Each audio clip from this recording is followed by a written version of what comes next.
Thank you for joining us tonight to talk about Ebird. My name is Sarah Rupert, as you may know, and I'm going to be helping Mike moderate tonight.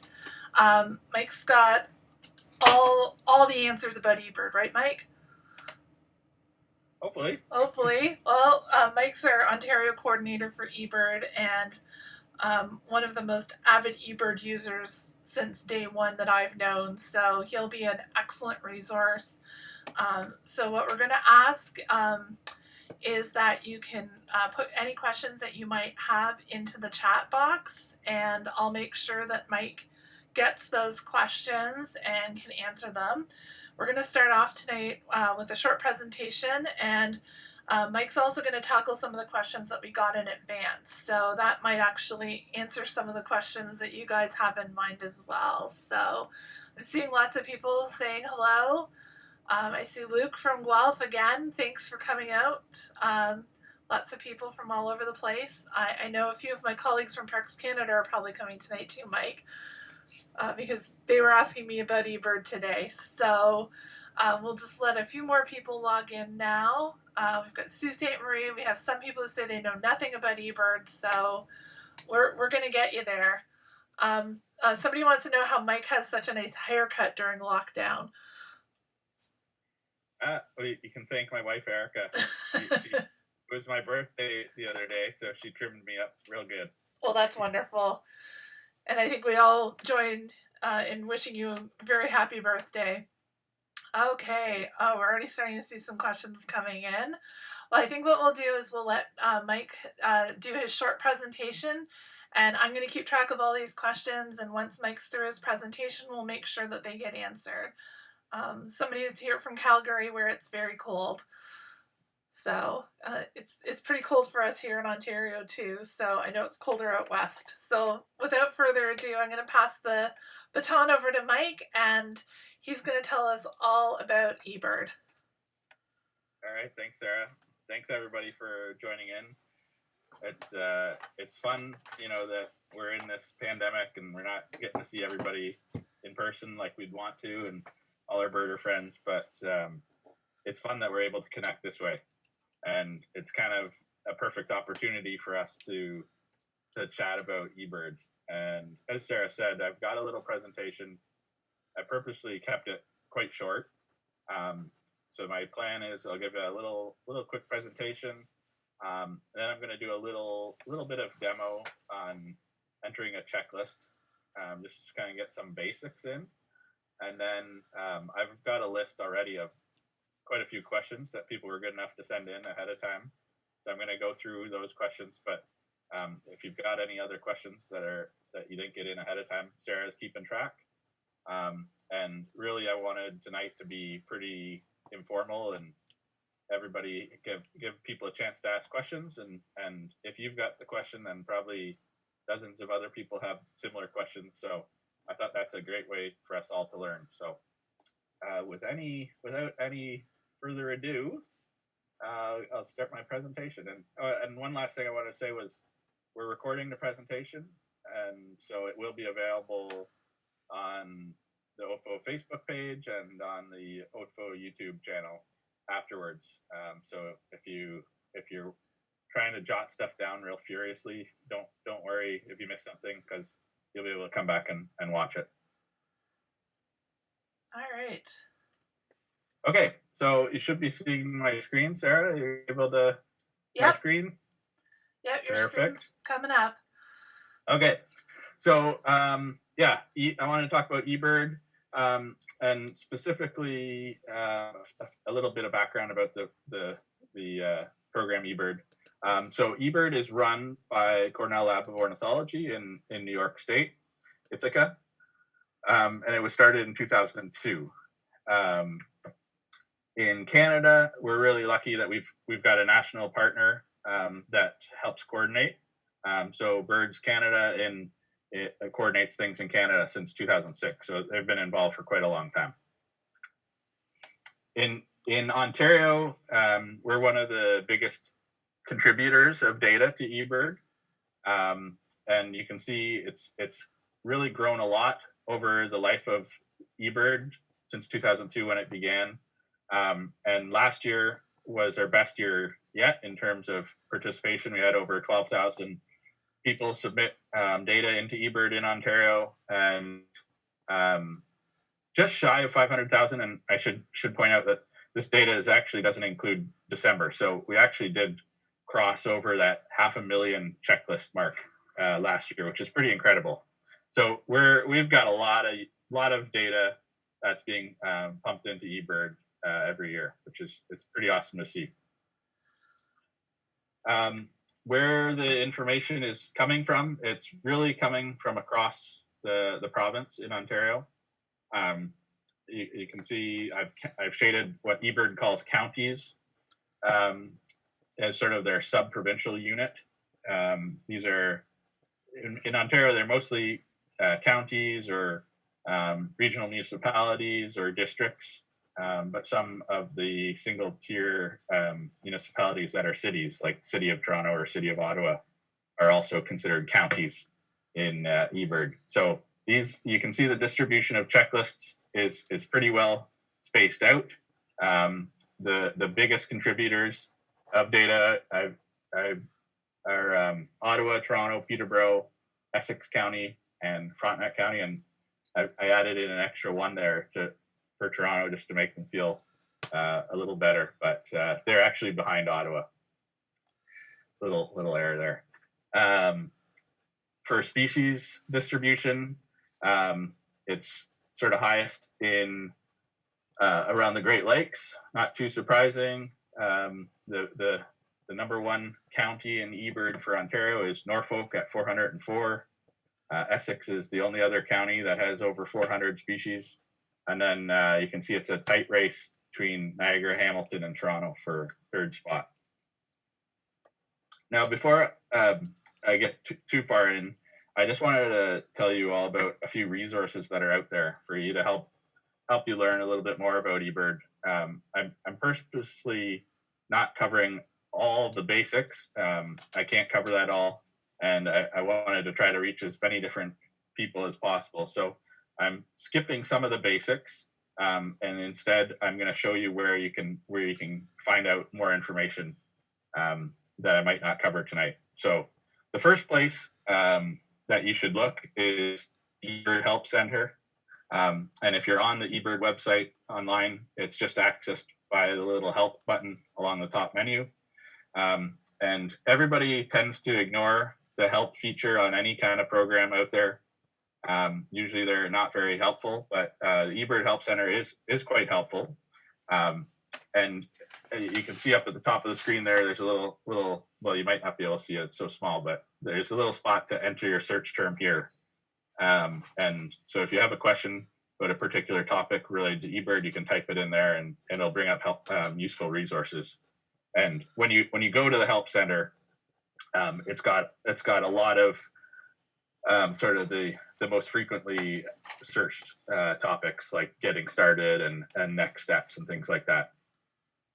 And right in there, if you click on the Get Started with Ebird, it'll one of the options that it'll give you is to take the Ebird Essentials course that's run through the Cornell Labs Bird Academy.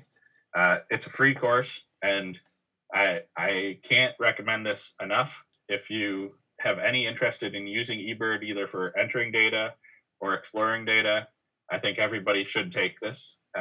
Even if you've been using Ebird for 25 years, or not 15 years since it started, you should have a look at the Ebird Essentials course. It's really useful. It'll show you how to do lots of things that I'm sure you don't know how to do. And the final resource I wanted to point out to people is if you're on Facebook, if you're a Facebook user, there's a group that's really great to join. It's called the Ebird Community Discussion Group. If you search for that in Facebook, you'll find it. And so this is a great place where you can connect with other Ebird users. You can search through the archives of the group to look for other people that have asked similar questions. And if you can't find it, you can ask a question yourself. And it will get answered by people that are just as crazy about eBird as me. So really highly recommend that as another resource. Okay, so I want to just cover a couple topics before I go through a quick walkthrough and then move on to questions. So the first topic that I wanted to talk about that I get asked a lot about is the sensitive species in eBird and all the things related to this question. So first of all, I'm pointing out here that if you go to the eBird Help Center, which I already told you is super helpful, and you type in sensitive species, it will bring you to a nice article that goes through this subject.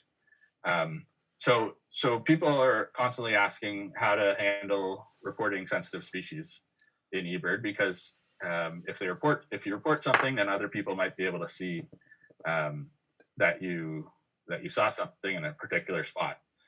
So the first thing I always tell people is, if you really don't want other people to know about something, don't put it on the internet. And that's same with eBird. If it's something really that sort of susceptible to being abused, and you're worried about that, then don't put it on eBird. The best thing you can do is leave it off. You can always come back and put it into eBird, once the bird is gone or after the breeding season or something like that. So you can delay entering it. Those are your two best options if it's something you're really concerned about.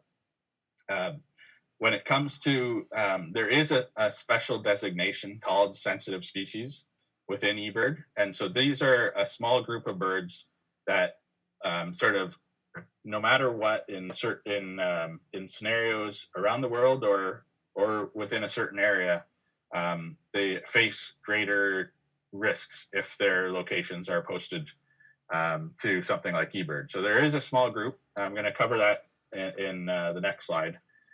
So those sensitive species are treated differently, but it's a really small subset of species. And for the vast majority of things, you should consider the impacts of posting something to eBird. If you're really worried about it, then don't put it on right away. Wait till the bird's gone, that sort of thing. So in Ontario, we have a small list, as I said. So there's a few species that are year-round treated as sensitive, and then there's another group that are just breeding season sensitive species. So any of these species, so the year-round species are gyrfalcon, great gray owl, northern hawk owl, and barn owl, and the breeding season species are king rail, Henslow's sparrow, northern goshawk, and Kirtland's warbler. So for any of these species, if they're reported to eBird, instead of showing up as sort of a pinpoint on the map, they'll instead, you won't be able to see the exact location. So they'll show up, they'll color a square. I'll show you the way the maps work shortly, but so somebody wouldn't be able to see the exact location. But you need to remember that they still are in eBird. So the people who do the data review will be able to see the location, and other users of eBird would be able to see that you reported one of these sensitive species. They might be able to see it to sort of like the county level or the general area, but they won't be able to see the exact location. But so I go back to what I said earlier. If you're really, really concerned about something, then the best approach is just don't put it on eBird or wait until it's gone. So that's a really simple way to deal with the sensitive species situation. I realize there's more complexities than that, but it's as much detail as I can get into right now, and I suspect we'll get a couple questions later on about this topic.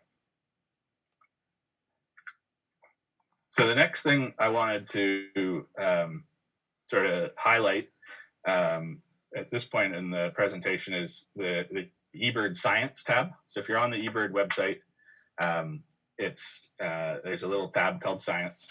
And again, this is another place that if you haven't checked this out, especially people who have been using Ebird for a long time, you might not have noticed this show up in the last few years.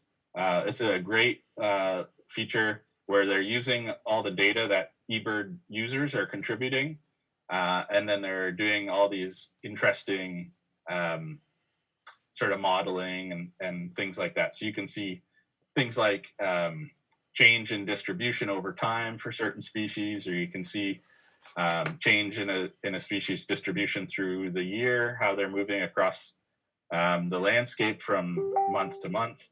You can see population trends. It's really amazing that the amount of information that we're able to gather now, thanks to eBird users contributing all the data. So I'm not going to go show you all the little tiny details about the Ebird Science page, but I just wanted to make everybody aware that it's there, and you can spend days and days exploring the different science products that the science team has produced thanks to the data you've submitted. All right. Now moving on a little further, another common question people ask about or don't understand is how the data quality works when it comes to eBird. So behind the scenes, there's this network of volunteer reviewers. And in Ontario, we have about 50 different volunteer reviewers, each of them covering 1 or 2 counties. And eBird really couldn't function the way it does without this great team of reviewers. And so how data quality works in the background is there's what we call filters. And so a filter is usually for a particular county.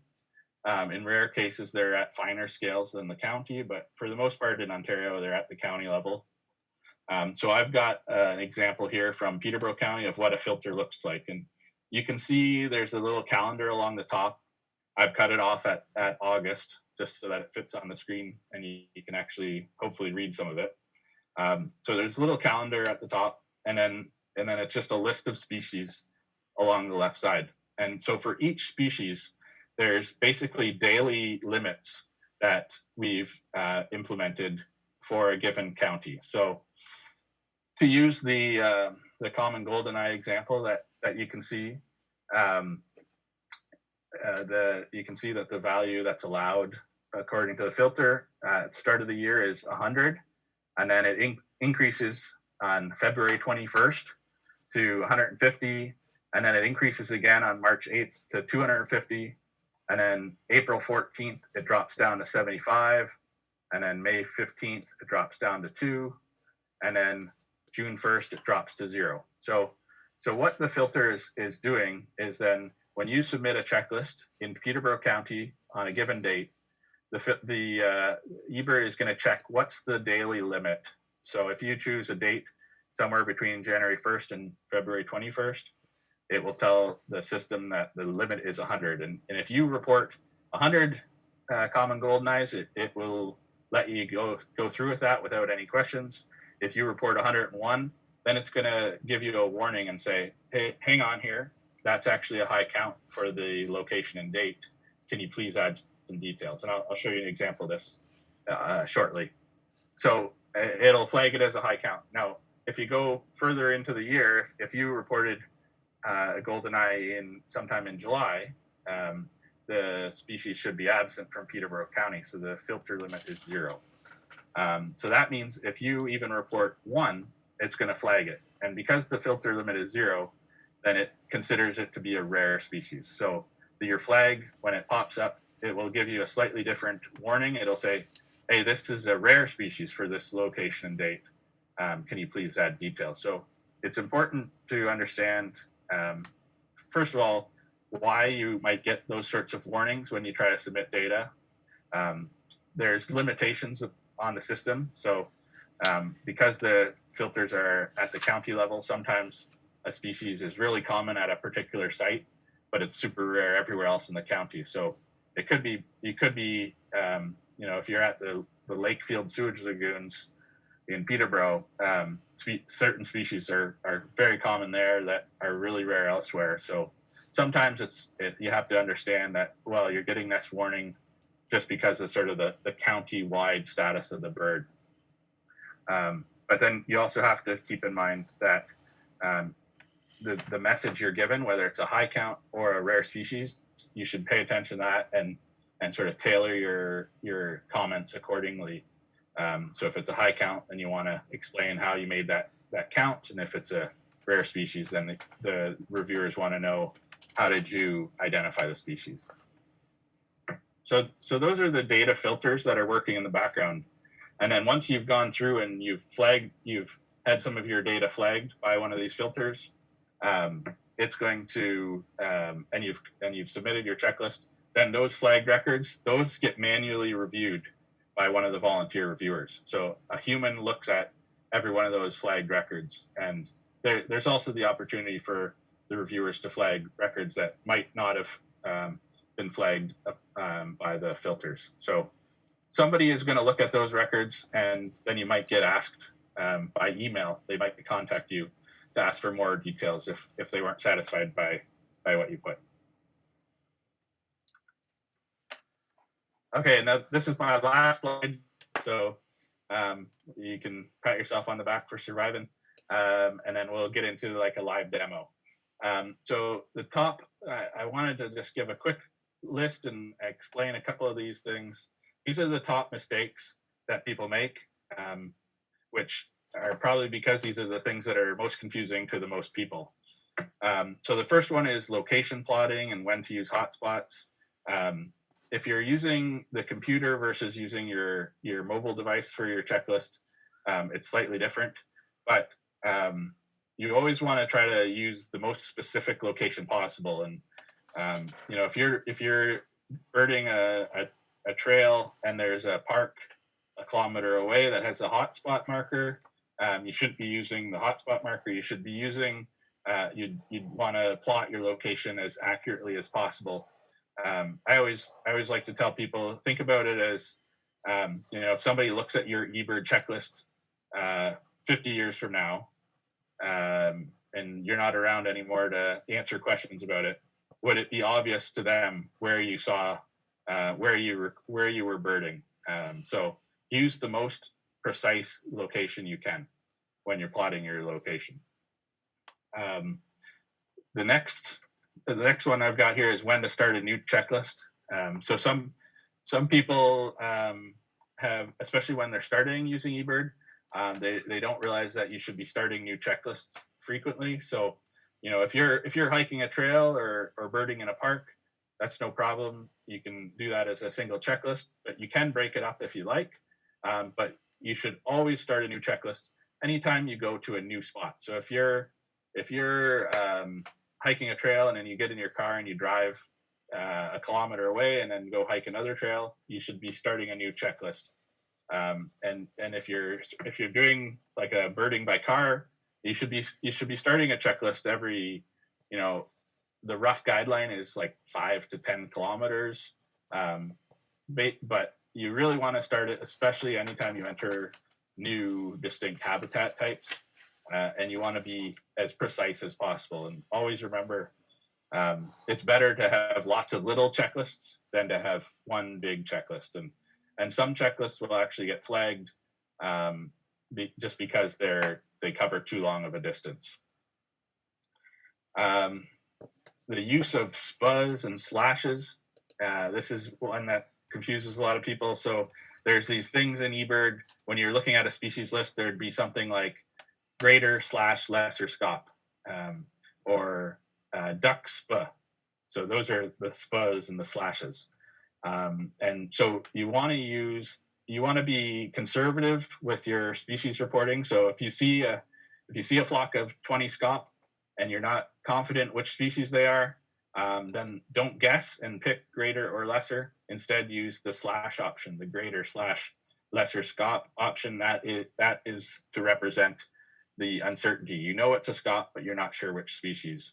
And then similarly with the spa option, if you saw a flock of 200 ducks off in the distance, don't guess which species it is. Instead, use an option like duck spa, and you can add into the comments that you're pretty sure they were long-tailed ducks or whatever your guesses were.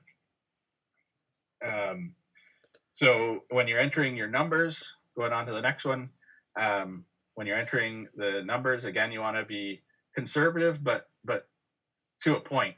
If you think there's 500 to 1,000 long-tailed ducks, it's fine to enter 500. Or you could enter somewhere in the middle. You want to add some comments for that sort of situation to say, well, I'm entering as 500, but it could have been up to 1,000 or something like that.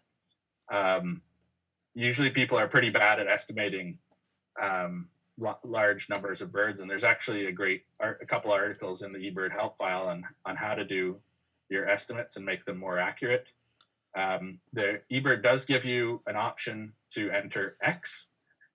So X means the bird was present, species was present, but you don't know, or you didn't count, or you're too lazy to enter a number. And X is fine. You're encouraged to always enter your best estimate for a species count. But if you really don't even know the order of magnitude of a count, and in those situations, X really is the best option.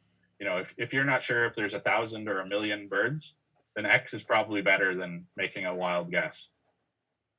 But whenever possible, it's great to enter an actual estimate. And on the topic of estimates, it's really helpful, especially when your counts are flagged for details for high counts. It's really helpful to put in useful comments about how you made that estimate.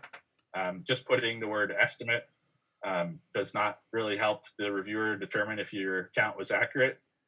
If you can explain how you made the estimate, that's even better. So if you estimated groups of 10 and counted how many groups of 10 you think there are, put that in the comments.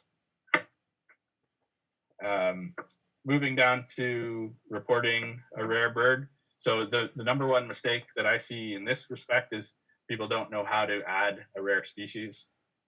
So I'll show you that on the data entry step next.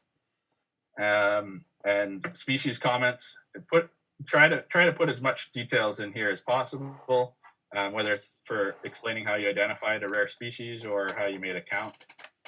Use those species comments as best you can. And then second last one is the complete versus incomplete checklist, and I'll talk about this one again on the data entry demo.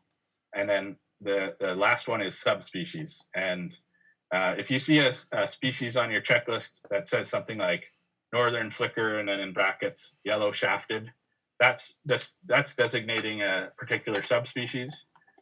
So always choose if you're presented with a choice between northern flicker and northern flicker bracket yellow shafted, if you don't know how to identify that yellow shafted subspecies, then choose the northern flicker option, which is just the species. And you can actually just turn the subspecies on and off. So if you're not sure about subspecies, just keep that option unticked and just report at the species level. All right, so that was a lot of me talking. And so I'm going to switch over and show you the eBird website and how to do some common things, and then move on to questions.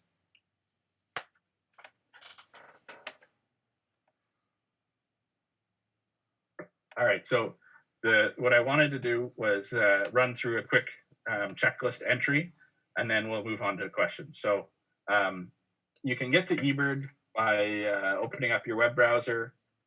It's just www.ebird. You can do .org, or you can actually do .ca as well. And I always go to .ca just because it's the Canadian portal. All the data goes in the same place. But by doing ebird.ca, you get a slightly customized experience for you as a Canadian.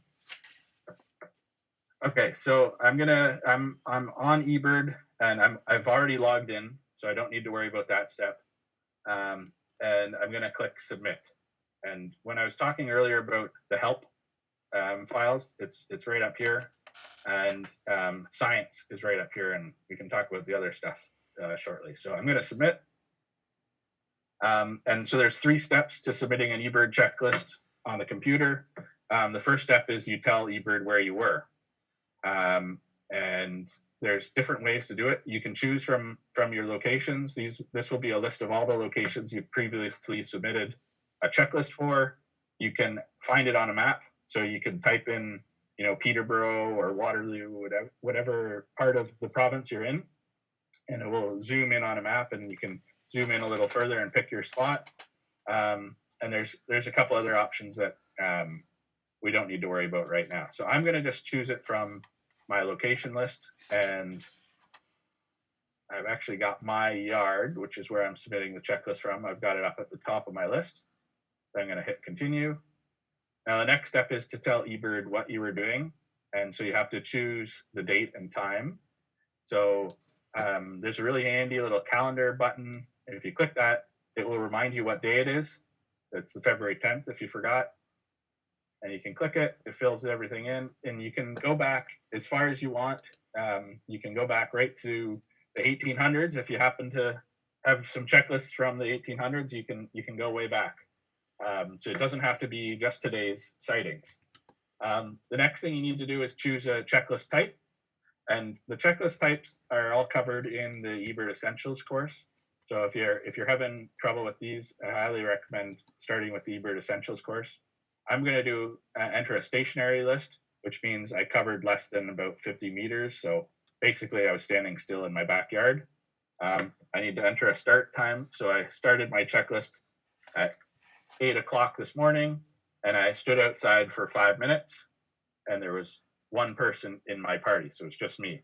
And then I could enter some checklist comments. I could enter the weather or how I was feeling or what I ate for breakfast. You can put whatever you want in the checklist comments. Okay, now I'm moving on to the third step, which is the fun part. And this is your actual checklist. Now, there's a lot of options here that you can customize how things look for you. So there's a few checkbox options here. I've got show subspecies because I like to enter things at the subspecies level. But if you don't know your subspecies, just uncheck it, and then all the subspecies will be hidden from data entry. And then I've also got mine grouped by most likely, which is a really, really cool feature.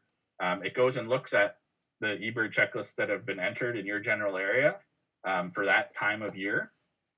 And then it gives you your species list, and it's grouped according to which species are most frequently reported. So I've got that checked. It's really handy for my yard because then all the most likely species on my yard are right up at the top, and I don't have to scroll through the entire species list. Another option that you can set is how you want your species list sorted. So I've got it sorted taxonomically.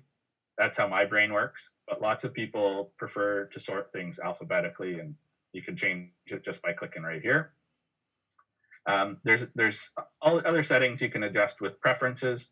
And then this button here, the shortcuts button, is really handy. If you don't know the shortcuts, check it out. There's some really handy, useful things that you can actually do an entire page of data entry without using your mouse. So if you're trying to enter data really quickly, get to know these shortcuts. I'm just gonna go through my list, and because I've got it sorted nicely, I don't have to search through my list too much. But if it was a long list of species, and if you had it written down, you can use the jump to species box here. So I had a red-bellied woodpecker, so I can start typing the species name, and then it'll pop up. And the other thing you can do here is, if you know the 4-letter code, you can just type the 4-letter code, and it'll pop up. And when you're doing your data entry on a mobile device, a really amazing trick is you can actually put the number and then the 4-letter species code, and then it'll bring up the species on your mobile checklist. And if you tap the species, it'll actually just add that number. So it's a really handy tip when you're doing mobile data entry, especially if you're getting repeated sightings of the same species. You can keep adding numbers to the count, and eBird will do the addition for you, and you don't even have to do any math in your head. So I'm going to go back to red-bellied woodpecker, click it, and then I'm going to enter the count. I had 1, and then I'm going to hit J on my keyboard That goes back to the jump to species box. And I had black-capped chickadee. And once the species comes up, if it's highlighted, I can just hit enter and it'll pop up. I can enter my count, 8. I'm gonna hit J again. And I had a red-breasted nuthatch. And I had common redpoll, 15. American goldfinch, 4. Dark-eyed junco, 6. And blue jay, 2. And my last one is hairy woodpecker, 1 hairy woodpecker. All right, now I'm gonna pretend I made a data entry error here. And my keyboard was a little slippery, so I'm adding a big number. So I hit 1 a whole bunch of times. And we'll just come back to that in a second. Now, the other thing I wanted to show you is, let's pretend I had a really rare bird on my yard, and I can't find it. So let's say I had a varied thrush, and you can see no matches come up. So one option would be to click the Add Species option. The other option is to click the Show Rarities box. If you click the Show Rarities box, it refreshes the page, and here it's caught my 1 error. I'm gonna skip that for now. I'll try the varied thrush. There, now it comes up. So this is where a lot of people that are just learning to use eBird, they can't find the species they're looking for, especially if it's something rare, and then they end up entering it, somewhere like finch spa or bird spa. So I'm gonna go back to the top here. And before I click submit, the last thing you have to do is you have to answer this question: are you submitting a complete checklist of the birds you're able to identify, yes or no? So in this case, what this is asking you is basically, are you reporting only a couple of your highlights? Are you purposely leaving some species off? Like, are you just sick of entering house sparrow counts or starlings or something like that? In those situations, you'd click no. But in this case, this is a full list of all the birds that I was able to get this morning. So I answer yes. And this is like the #1 way you can make your eBird checklist more valuable, is by entering what we call complete checklists. So that's when you answer yes and you report all the species. So I'm gonna try to click submit. All right, and so it's flagged 2 things for me. So it's flagged the hairy woodpecker, and notice here it's saying this is a high count for this date and location. Please add comments, check complete, and add any photos or sounds after submitting. So in this case, it was an error, so I'm gonna fix that. And then in the varied thrush, that was this one is a rare species, and see it says rare beside it, and it's saying this bird's rare for this date and location. Please add comments. So I would add details here about how I identified the species. If you had any media, you can click on the media tab once you've submitted it. So, but I did not, unfortunately, see a varied thrush, so I'm deleting that. There we go. And so now that I've corrected things, in this case, I don't need to click the complete checkbox because these are no longer going to hit the filters. I'm going to hit submit. And there we go. The checklist has been submitted. So that's my super quick run through on how to submit a checklist. At this point, I wanted to move on to questions. So I'm just going to read a question, and then I'm gonna walk through how to do it. And I can't see anybody, so this is a little weird. I'm just talking to my computer, but I can tell Sarah's still there. So Yeah. Yeah. So hopefully everybody's still following along. And okay, question #1 is there a way to list all the recorded sightings of a species in a given geographic area? So this is into the exploring of eBird data. So if you want to see a list of records, there's no way to see an actual list. But if you click on Explore, and the best thing here for this sort of question is to go to the Species Maps option. And we've got a preloaded map of the world. You can specify a date range if you were interested in records in a certain time period. And and we can just say, bring me up. Let's do song sparrow, something common. So you can click song sparrow and see these are all the subspecies options if you wanted a particular subspecies, but we're just doing the species. And what it preloads is it shows a map of North America, because that's where all the song sparrow records are. There's a few apparently in Europe. And it's got these purple squares. And so eBird won't show you every record right off the bat. In a case like song sparrow, there's just too many records to display. It would, you'd break the internet.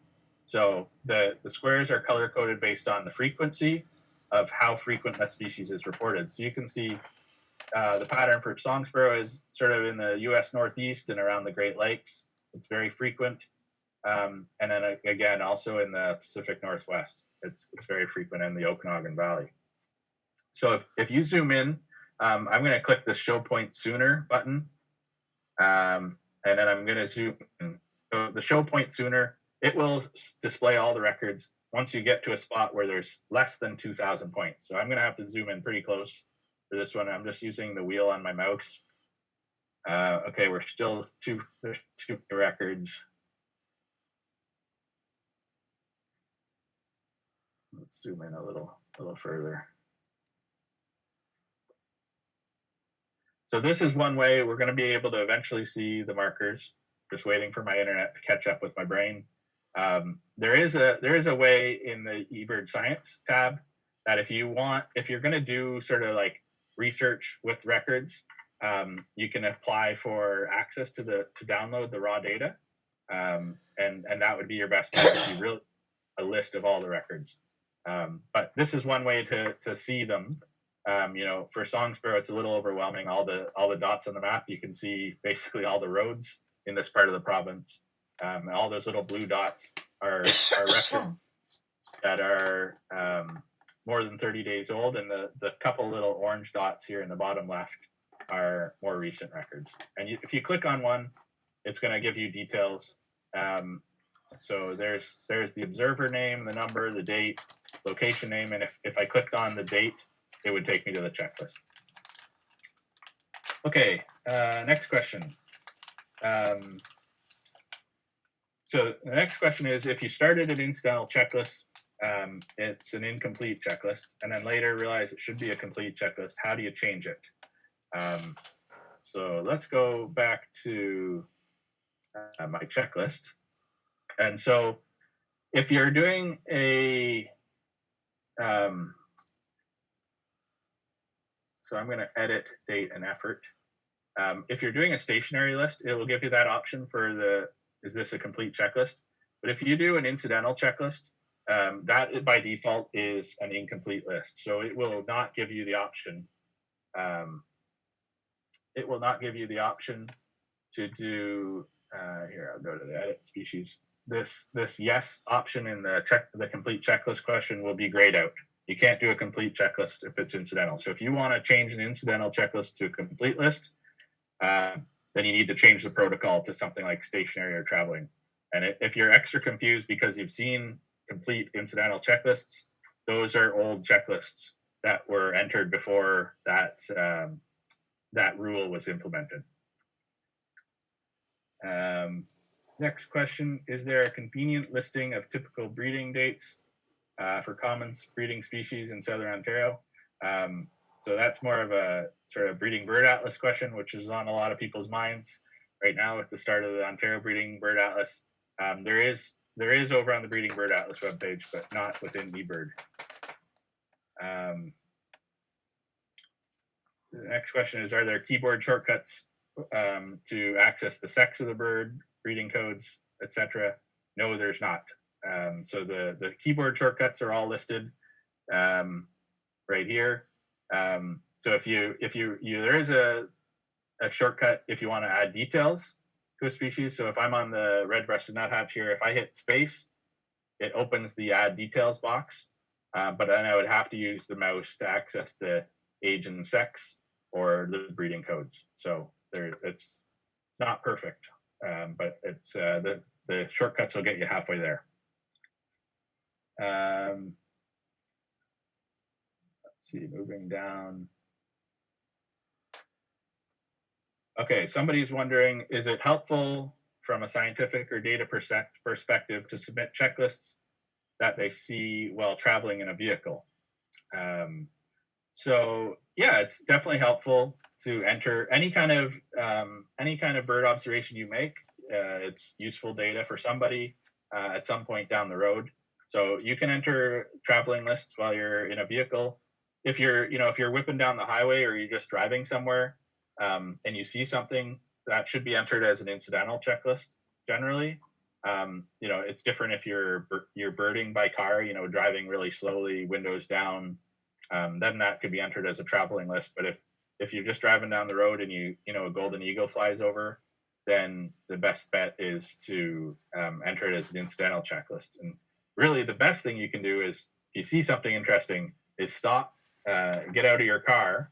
Obviously, not on the 401 or something like that, but if it's safe to do so, get out of your car and do like a 5-minute or 10-minute stationary count and record all the other birds that you're able to see or hear in that short amount of time. That's the best way you can make those observations. But otherwise, just enter them as incidental, and they don't feed into some of the Ebird outputs, but those sorts of presence and location information about where a species is potentially useful information for somebody. So somebody else is asking, what's the value of submitting more than one checklist for the same location on the same day? They worry that they may be overburdening the system. No, not at all. You're absolutely encouraged to enter lots of checklists for the same location on the same day. So, if you want to go crazy, like enter a checklist every 10 minutes or every 5 minutes, you're going to get bored of it pretty quick, I think. But that's absolutely useful information. Especially it helps reveal patterns, like daily patterns. So some species, if you do that, you're going to start noticing that certain species you're more likely to get at certain times of the day. So those are definitely helpful checklists. And I mean, the realistic scenario there is, you're wondering about you're doing a few checklists through the day, and that's absolutely encouraged. It's much better to do that than enter one list for the whole day of stuff you saw sort of off and on through the day. If the location has bird feeders, should they be added to the checklist? Comments? Yeah, you can. It's not required, but any details about the situation you can put in the checklist comments is useful, especially if people are going to look at your data, as I said, 50 years from now. The next question is, if they're participating in Project Feeder Watch, should they submit eBird checklists for their feeder location on Feeder Watch days? So that's up to you. The Feeder Watch protocol is slightly different than the eBird protocol. So the Feeder Watch protocol, you're basically doing a cumulative list for the entire weekend, whereas eBird obviously wants specific checklists tied to specific effort data. So it's definitely useful. It's again, it's personal choice. If I'm doing Project Feeder Watch, I definitely also submit stuff to eBird.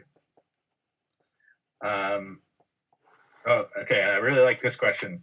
Is there anything that we can do or concentrate on when birding to make our sightings the most valuable?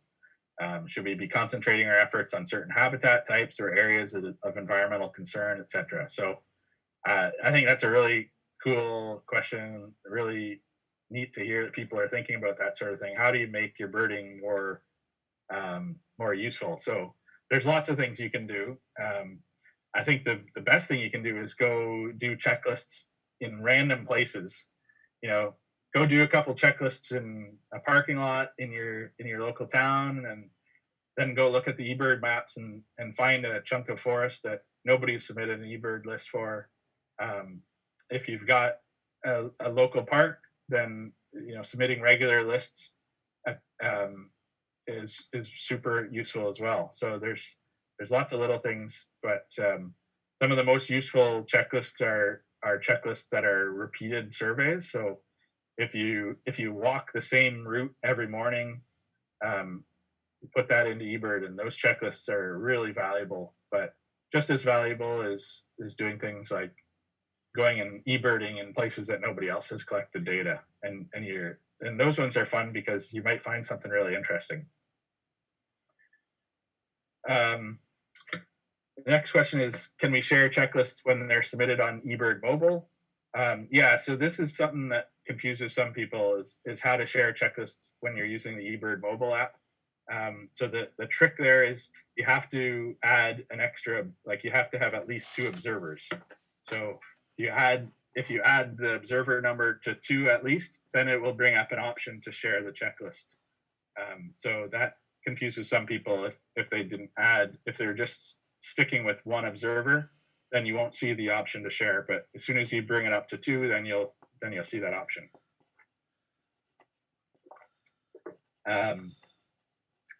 So the next question is, what is media flagging? So if you had a checklist that had I'll move over to one of my checklists that's got some media in it. There's a checklist with some red polls. So some people are media reviewers. So there's the Ebird reviewers, and then people who have submitted at least 100 checklists can become media reviewers. So that means that if they notice a photo is misidentified or an audio recording is misidentified, then they can flag that media for extra review. So if I click on this, I think I can report it. So I'm a media reviewer because I'm a data reviewer. If I click report, it will give me the option to say that's the wrong species. I can add in some notes, and then if I click submit, then it would bring that record up for review by the local reviewer, and it would be that's what media flagging is. Okay, so the next question is, there are 3 locations on a person's property, and 2 are put there by guests. They'd like to have them all as 1. How do you keep a total so they can keep a total for their property? So this is in the in location management. This is a common question that people have. So if you go into Explore, or sorry, into My Ebird, and then under the left option there's Manage My, and you want to click on Locations. And so if you know the names of those locations, then you can search for them and edit them. The problem is those locations are owned by your guests. So in this case, you need to coordinate with those people who created those checklists in the first place. So they would be able to merge their location into your location.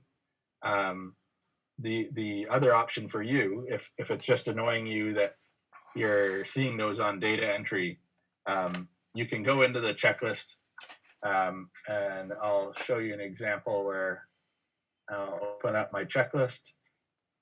And if I edit the location, so if you've got a checklist and it's for your yard, but it's somebody else's location marker, you can click Edit Location, and it will give you the option to choose a new location for that checklist. So then you could go in and choose the checklist, the location that you want to use. But if you're trying to merge all the locations, you got to coordinate it with the people who own the location, who created those locations in the first place.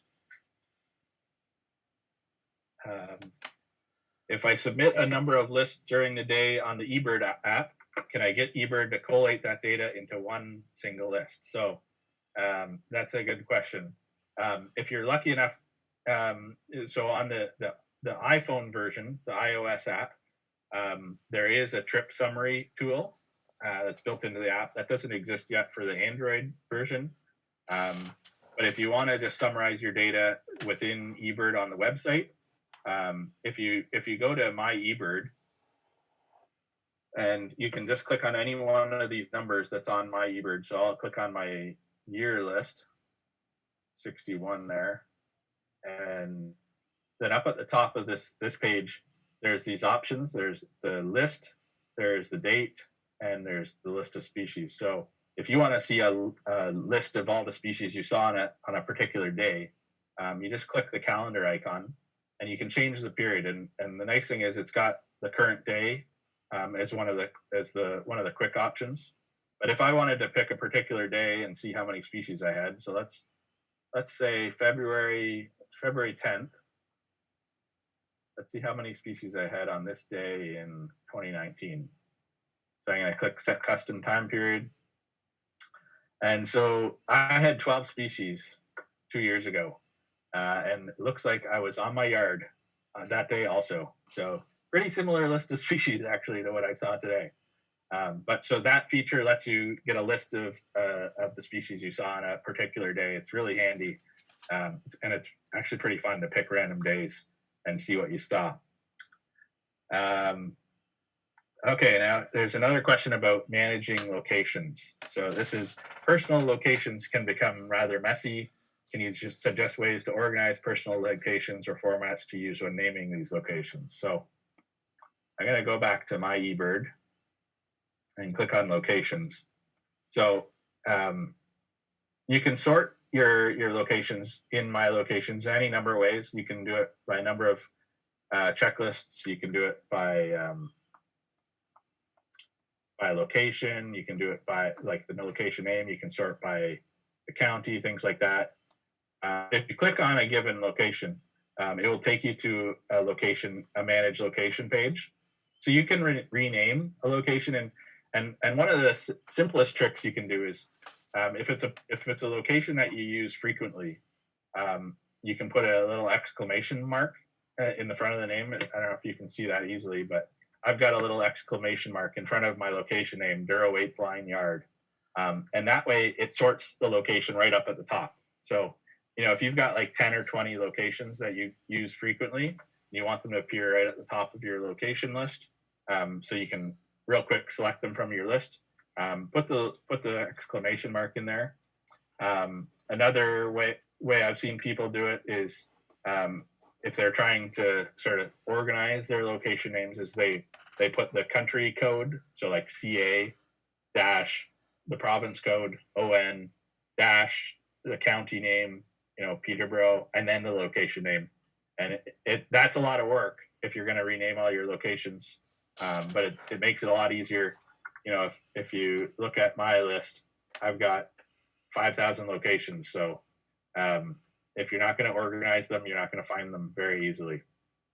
So there's lots of ways. It's really personal preference. And to be honest, most people, if you're using the app, it's less important to have the locations named something that you can find them, because the app's going to suggest the closest locations to your location anyways. But definitely something to be aware of, that you can rename and organize your locations.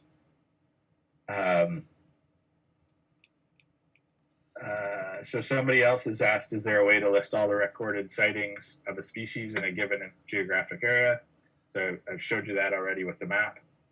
And a more specific example, a Chip Weslow special, I think, who wants to know how to find records of great egrets for a certain time period in Western New York, and specifically at Montezuma National Wildlife Refuge. So I'm gonna walk through this one. So I'm gonna go to Explore. I'm gonna go to Species Map, and the other option, of course, is to use the data download option through the Science tab, but you need to apply for access to that. So in this case, we want to know a certain time frame. So I'm going to change the year to the time frame, which is 2010 to 2015. Okay, and then type in the species name. There it is. And now I want to zoom in on Montezuma. So I'm going to go to location, Montezuma National Wildlife Refuge. And this is just a Google search, so it's going to zoom me in on the location. So I'm going to zoom out a little. And so here we go. This is the National Wildlife Refuge here. And you can see there's lots of different locations. So one option is to click through each of these. If there's a particular spot in the refuge you're interested in, it might be one of the hotspots, so it has the flame. So I'm going to click on this one. So for instance, if you're interested in Maze Point, Pool, and Road, the hotspot there, I clicked it, and this gives me a list of all the records of great egrets sorted by date. So in 2010, the first record was July 10th, and you can quickly scroll through and see, okay, there's 23, there's a count of 38.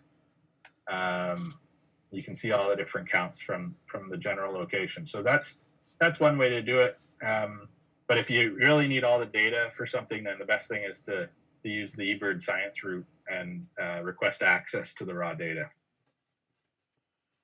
Okay, so that was all the questions I had. Sarah, have you got any more that people have asked? Oh, I have a big list for you, Mike. All right. So I think somebody was, one person was wondering about options to view their, either their monthly list or yearly list. Can you do it in taxonomic order versus date? Yeah, for sure. So so is monthly lists, what was it? So they were saying either their monthly list, their year list, or their life list. Okay, sure. In taxonomic order versus date. Okay, so you're going to want to go to your My Ebird, and My Ebird is like your dashboard, so it's your stats. And I have mine set in my profile, so it defaults to Ontario. So if I want to see my year list, it's here. It's giving me, so far I'm at 61. I can see where I ended the last couple of years. If you click show all, it'll give you a longer list of all your year totals. Similar with month. And then you've got the your life list for the area. So I'm going to just click on this month. I'll click on last year's year list for Ontario. Then click on the number. It's going to bring me to the page.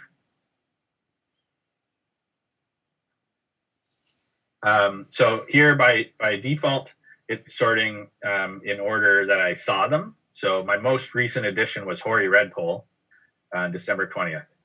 And in the top right, there's this sort by, and it's sorting newest first. You can also sort taxonomic. I've clicked taxonomic, and Ebird's just loading. And so here it's listing it taxonomically. Again, you can also click alphabetic if you want to see alphabetic. You could even sort by location.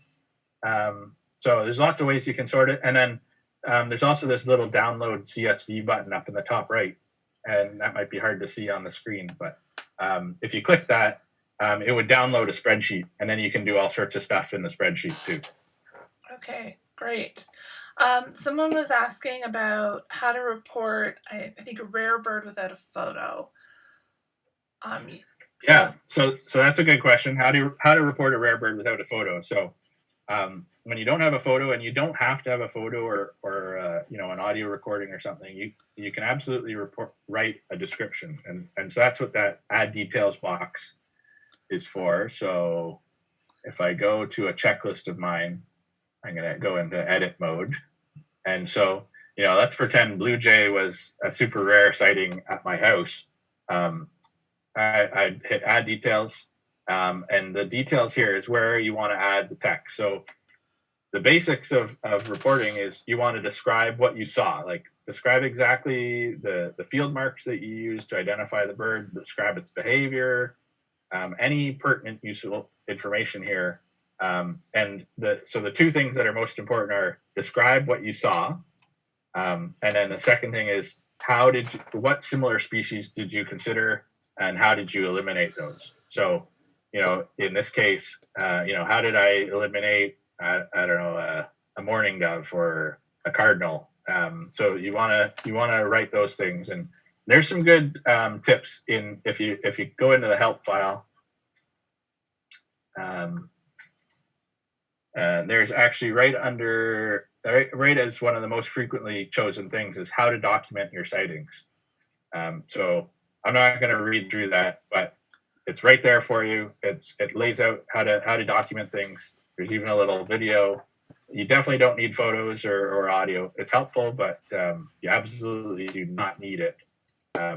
it's sort of the rarer the bird, the better the documentation should be. So if you're reporting a first record for Ontario, you're going to have to write some stuff. But if it's just sort of a couple days early, then your description and that sort of stuff can be a little less effort. All right, we've had a couple questions about owls, not surprisingly, and there's questions: should we be reporting them, and is there a way to report them so that they go into the database but they aren't made public? So yeah, and I know you talked about this a little bit, but I think it'd just be useful to go over it one more time. Yeah, as always, and especially this time of year, owls are front of mind for a lot of people. So I did talk a little bit about the sensitive species, and so if it's something like a great gray owl or a northern hawk owl or a barn owl, those things are on the sensitive list in Ontario. So those things won't show up the exact location, but some people can see certain details about it, and of course the reviewers are the details. So if it really is a case by case situation, and it's very different if you're in in the middle of northern Ontario versus if you're downtown Toronto. So there's a lot of things that have to go into your decision making. So I'm not going to tell you a blanket rule when it comes to owls, but I would treat owls just like any other bird in that you got to understand if it's going to attract a big crowd, then consider whether it should go on Ebird. So the very best approach is if you're worried about it, then don't put it on Ebird. Wait a week or wait a couple weeks, or if it's a winter owl, then wait till the spring or wait till it's gone. There's nothing wrong with waiting a couple months or a couple weeks to report something to Ebird if you're worried about the sighting attracting a big crowd that could negatively impact the bird. Perfect. Thanks, Mike. All right. So we've had a couple of questions about getting more detailed location. You've heard of birds in a park.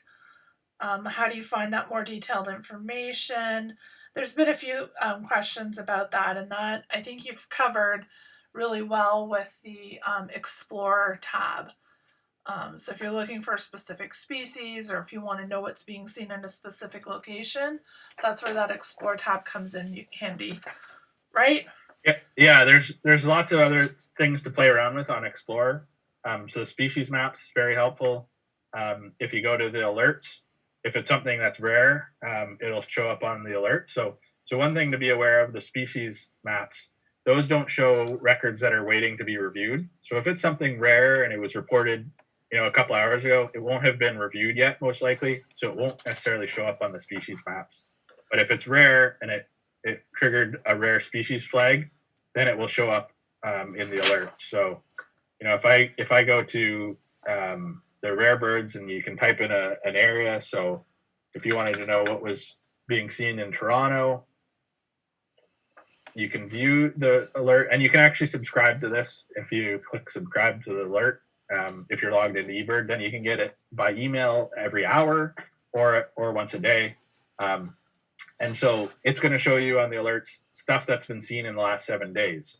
And for a particular species, it actually won't necessarily, depending on how many rare bird alerts there are for a given area, it might not actually even be able to show them all. There's a limit to the number of records it can show on the alert at any one time, but it will show you each species. So there will be at least one record for every species that's triggering the alert. But this is where you'd go. If it's something unusual, I'd go here first. So if you wanted to know about king eider in Toronto, here's a whole bunch of records. You could sort it by date. So it's going to show you the most recent records, and you can scroll down until you find king eider. There's a record of king eider. So there hasn't been a report since the 8th. In the terms of the king eider, it's been reported at Umber Bay Park East. If you click details, it'll give you a little bit of information, whatever the person wrote. All right. Somebody asked if you can start a checklist on your mobile app and finish it on your PC. That's a good question. No, you can't. So when you start a checklist on the app, you got to finish it and then submit it. But you can always, do it partial and then just hit submit, and then you can open it up on your computer. So if you're under My Ebird, it will show you your most recent checklists right up here. But you can also go to manage your checklists on the left-hand margin. So you can go in and then make your edits. So that's really useful, especially if you don't want to write like a couple paragraphs on your phone.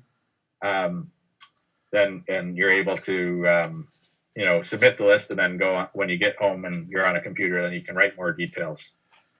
And that reminded me, actually, somebody had asked a question that I forgot to answer about the mobile data entry, and the question was about how to enter checklists when you don't have cell service. So if you're using the app, you can start a checklist without data. You don't need data as long as you've done a checklist and downloaded it's called a bird pack. So basically downloads the filters to your phone. So you can do a checklist, and you just won't be able to select a location for the checklist. It'll use the GPS on your phone to know where you were. But you basically do everything with the checklist except pick a location and submit it. You can then go back in and start a new checklist, and you could do a whole day's worth of checklists without being connected to any cell service. And then when you get home, then you'll have to do that final step of selecting the location and submitting it. Okay, that's great. I had somebody else ask, how do you get a local Ebird list onto the app? Local Ebird List. So I assume that's related to the bird, like the checklist for the filters. So it should, when you start up the Ebird app, if you're in a new location, like a new province, it should prompt you to download what Ebird calls a bird pack. But if it doesn't, or you want to download it ahead of time, like say you're going on a trip to Colombia and you want to have the bird pack for Colombia installed before you get on the airplane, then it's in the settings. It's labeled bird packs, and unfortunately I can't show you right now. I tried before the presentation to figure out how to show my phone on the computer and failed miserably. But it should be there under packs, and if you can't figure it out, you can always email us or search on the help file. Okay, I have a couple more questions, and I think we're gonna have covered everybody's. And if I haven't got to your question, please just pop it up in the chat again in case I missed it. Someone was asking about having reported a rare bird to eBird. It got posted as in the alert, but not in the location where they found it, and they were never contacted for a review. So I think the bigger question is, how would you get in touch with the reviewer for your area if there's something you need to talk to them about? Okay, yeah. So the reviewers we don't post the location or their contact information super publicly. It is there if you're trying to find it. If there's a question about a particular record in Ontario, it's probably easiest to just contact me, and I can put you in touch with the appropriate reviewer. Perfect. Thanks, Mike. Somebody was asking about historical checklists, and in the chat, a few people have posted the links to how to post a historic checklist. I know there's a really good resource section on the Ebird site because I've been in it myself, looking at options for putting in some of the Peely checklists. But they're wondering if it's okay to put in a check mark, just put in the X instead of a number when they don't have that. And absolutely. That's a good use of X for sure. Yeah, and X is really don't know. I think that and somebody is asking, is X okay for common species?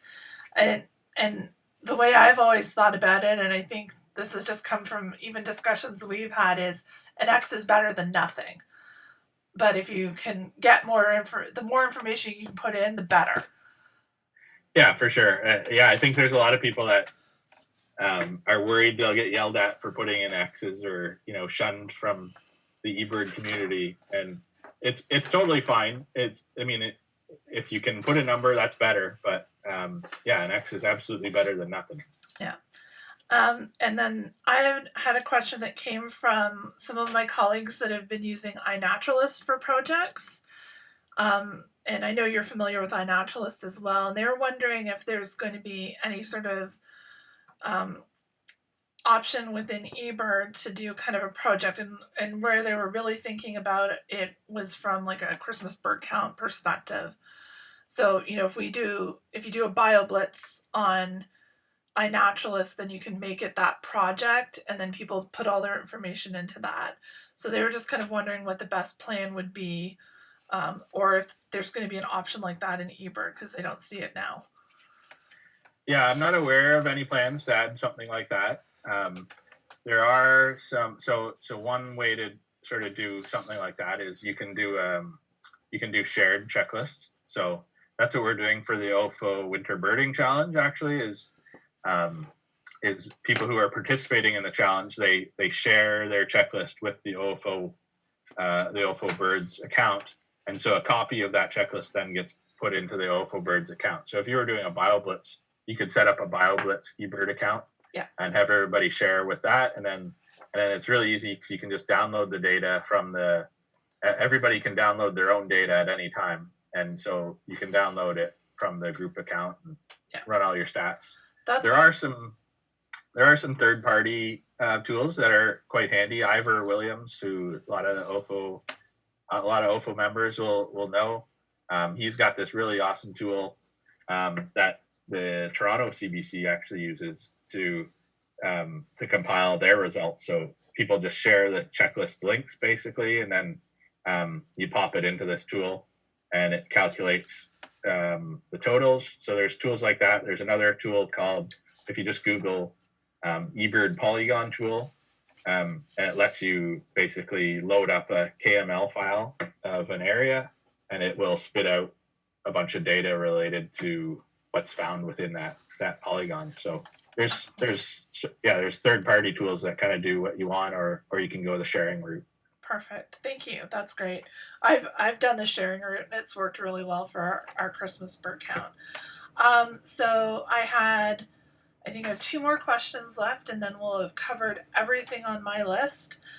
Somebody is having a problem.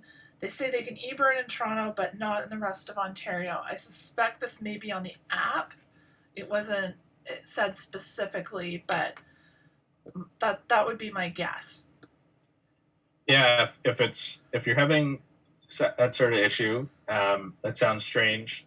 I would recommend uninstalling the app and then reinstalling it. But yeah, I can't help too much without more details. So feel free to email me the home@ofo.ca email address, and might be able to figure it out. Okay. Somebody is asking if I post a photo that is incorrectly identifies as a species, do the media reviewers alert me? That's a good question. No, not necessarily. So you'd be able to go in. So if I go to Explore, I'm going to go to Search Photos and Sounds.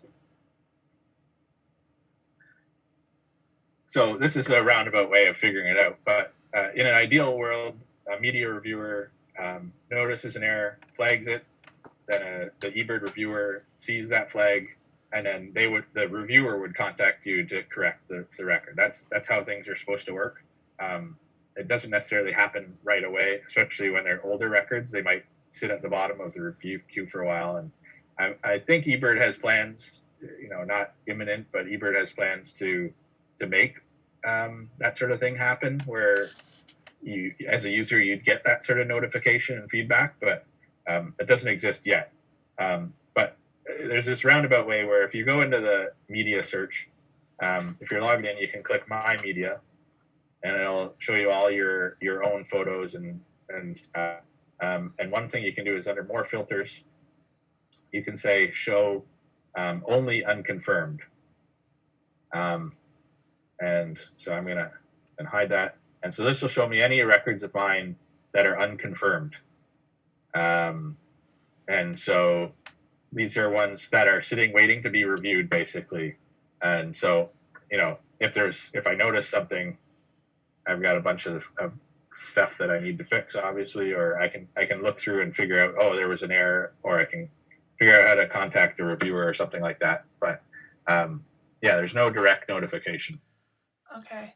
I think that just answered somebody's question. If it's longer than 2 weeks after you've posted, this would be where you could go and see if it's been reviewed and confirmed or not too, which was what somebody just asked. If it's a photo or an audio record, this is one way. The other way you can do it is go look at the species map. And if it doesn't show up on the species map, that means it's either waiting to be reviewed or it was reviewed and the reviewer, for whatever reason, decided to keep it as unconfirmed. So only the confirmed records will show up on the map. Okay. So if you can't see a record on the map, then it's either been reviewed or it's waiting to be reviewed. All right. Somebody asked, if the user is on an active checklist track, what is the best current method to indicate multiple diverse habitats and the birds in those habitats on the checklist? So if you're crossing into lots of very different habitats, then one option is to just start a new checklist every time you enter a new habitat. Now, Ontario, we don't have super diverse habitats. Like, you're going from deciduous forest to mixed forest. It's not like, if you're in the tropics and you're going from a desert and then, half an hour later you're into like tropical moist forest or something. So you can start a new checklist, but if it's all within a pretty small area, then it's probably no big deal. You can add frequent comments to your species details and to the checklist comment. That's probably the best thing. But if you're going from, birding in a marsh and then you drive a kilometer away and you start birding in a forest, then the best thing would be to just start a new checklist. All right. Somebody asked if there is a difference between saving your sightings through Merlin versus Ebird. Yeah, that's a good question. So there is a difference. So right now, if you're submitting stuff through Merlin, then those are automatically they're kept out of the Ebird output, as far as I know. So they're in there for your own records, but they're not being used by like any of the data analyses, and other people can't see them. Reviewers could search for them, but they're just sort of automatically listed as unconfirmed. So the idea with Merlin and submitting records through Merlin is it's a good way for people to start and to learn about submitting lists and submitting things that they see. And the hope is that they sort of graduate from using Merlin to using Ebird full time, and then their records start contributing to the public database. All right. Someone asked, doesn't sharing with someone who wasn't there throw off the effort data? You have to put down more than one person to be able to share, yes. So I think that's in reference to the Christmas counts. Yeah. So there's a couple of things there. So I mentioned earlier, if you're using the mobile app, you can't actually share a checklist with somebody until you move the number of observers up to 2. But the trick is if there is only one of you and you're sharing a list with another account or something, then once you've entered your sharing options, so you've clicked on the username you want to share with, then you can change the number of observers back to 1.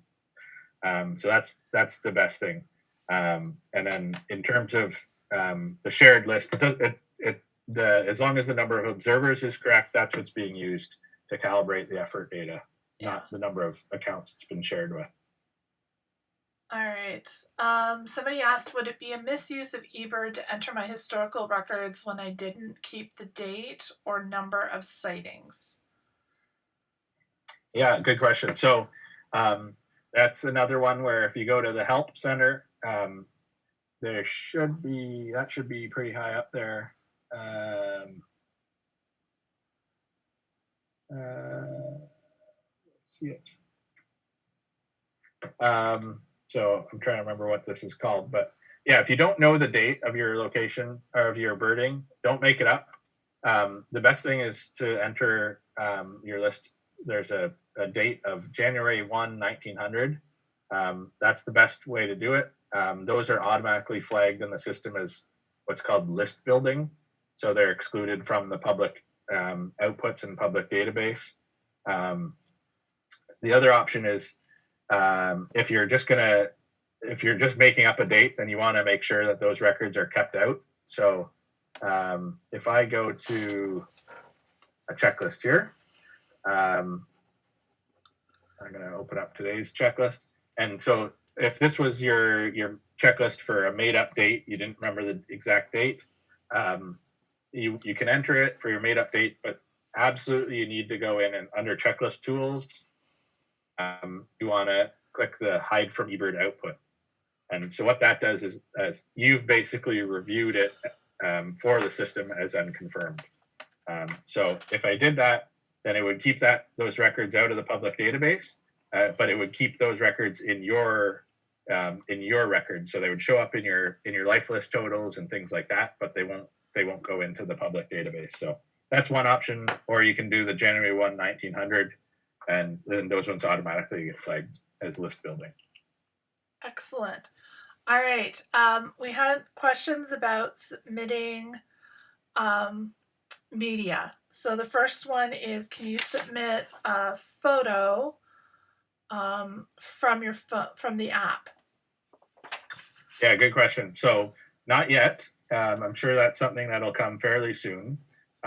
So not from the app, but if you open up, as soon as you submit the checklist with the app, you can open it up in your web browser, and then you can add media just like you would from the computer. So if I'm on a checklist here, there's this little add media button, and you can click that just like I'm doing here, but you can click it on your phone.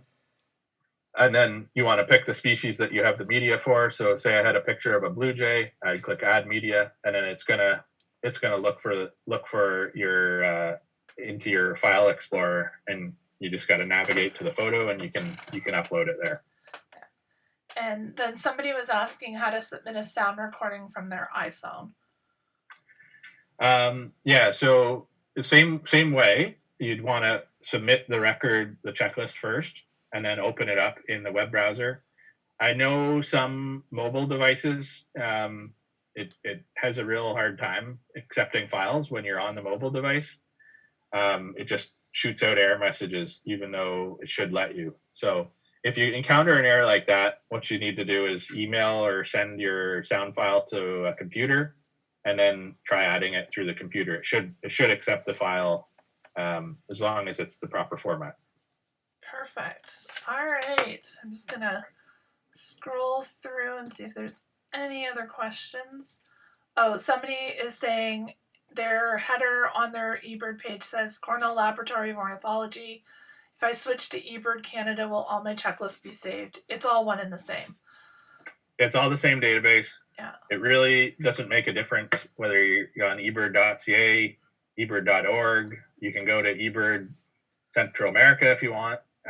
All the data is the exact same wherever you're viewing it. I just like the Canadian interface. Like, I know from my perspective, I use it, and we use it at the park when we have it up on a computer, just because you can get a French interface really quickly. So, all right, I had a really nice comment from Anna, who said, "Thank you so much. I felt too intimidated to look at the site being a novice.